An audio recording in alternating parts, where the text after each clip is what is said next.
Yan guys, alam nyo ba ito kung ano? Kukunin natin yan guys at igugulay natin yan. Gagataan natin yan. Yan yung tinatawag dito sa Bicol ng lubi-lubi. Takuha ko na oh. Pero pang isa ron, kukunin pa natin yan. Pandagdag. Ayan pa isa guys, oh, kukunin pa natin yan. Meron pa sana ron eh, kaya lang napakataas no. Ito na lang.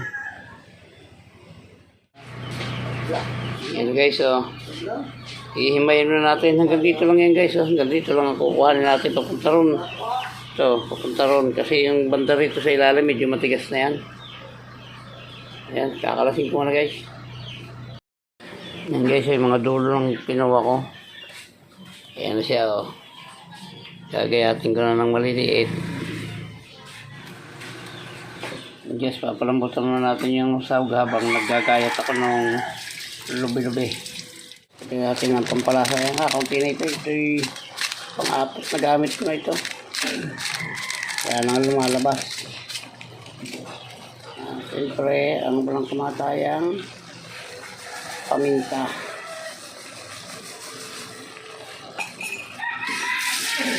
Bitin guys, yan. Yan, tatakpan natin ulit para maluto ng gusto.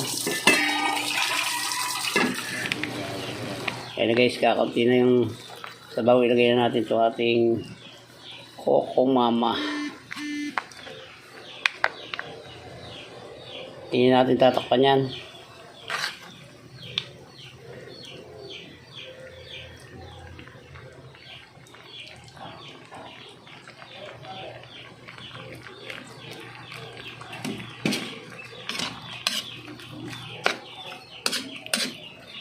Kakaunti na oh. Kanina ang dami-dami. Ayan, ganyan na lang yan guys ha. Patutuyo-tuyo na lang natin yan para medyo lumapot. Hindi man ito maglalangis. Kung anong hindi man tunay na gatayin yung ginamit ko. Ayan guys, titikman na natin.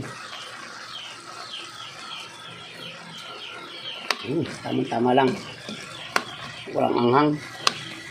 Okay yan. Ayan guys, luto na ito. Masarap yung may pang sabaw-sabaw ng konti sa kanin.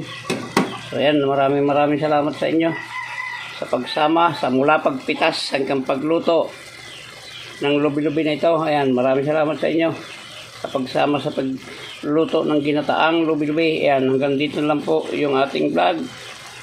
At mabuhay po kayo. Mabuhay tayo lahat. Bye-bye na po. I love you all.